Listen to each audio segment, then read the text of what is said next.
हाँ, find out charge on each capacitor, her capacitor पे charge निकालना है आपको। कैपेसिटर्स हैं C1, C2, C3, और ये बैटरी EMF E की आपने कनेक्ट करिए। तो find out charge on each capacitor, कैसे निकालेंगे ईच कैपेसिटर का charge? Find out charge on each capacitor कैसे निकालेंगे आप बताइए। सर सी इक्विवेलेंट निकाल लेंगे पहले तो।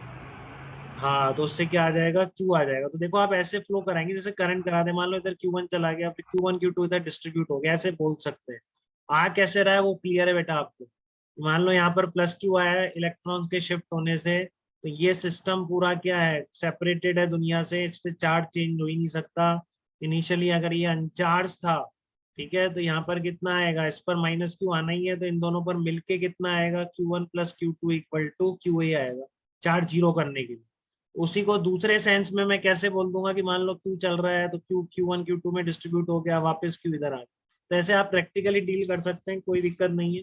बट बेसिक कॉज आपके दिमाग में क्लियर होना चाहिए कि यहाँ पर मैंने प्लस क्यू बोला तो डेफिनेटली सामने माइनस क्यू बोलूंगा। अब मैं यहाँ अगर Q1 Q2 बोलता हूँ तो कैसे Q1 Q2 क्यू के बराबर हो जाएगा, Q1 plus Q, charge conservation से, और कोई रीजन नहीं है।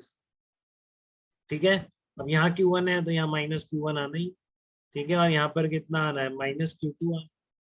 अब इस पर भी पूरा चार्ज कांस्टेंट रहना है। ठीक है ना, तो माइनस Q1 माइनस Q2 मिलके माइनस क्यू होंगे, तो इस वाले पर भी नेट सम जीरो हो जाएगा, बाहर का जो बैटरी से कनेक्टेड चीज। ठीक है, क्लियर है आपको? तो यहाँ पर कितना आ जाएगा, Q1 plus Q2 minus Q equal to zero. तो इसलिए Q इक्वल कैसे भी समझ लें, बट अपना तरीका समझने का रहेगा। Q इधर है, Q1 Q2 इधर चलेगा। ठीक है ना, तो आपको क्या बताना है कि चार्ज ऑन ईच कैपेसिटर बताना।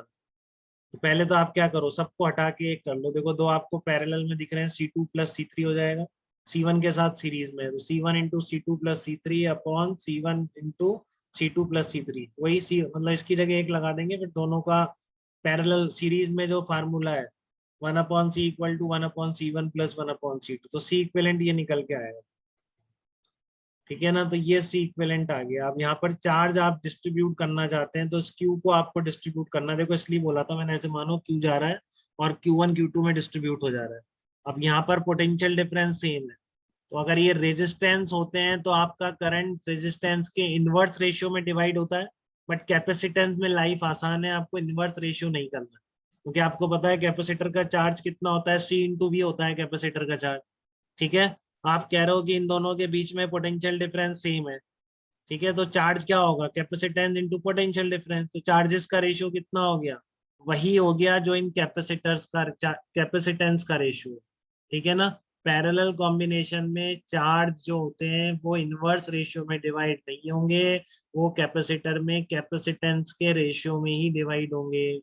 ठीक है, तो Q1 upon Q2 will be equal to C2 upon C3, तो टोटल चार्ज है उसको C2 और C3 के रेशियो में डिवाइड कर लेंगे।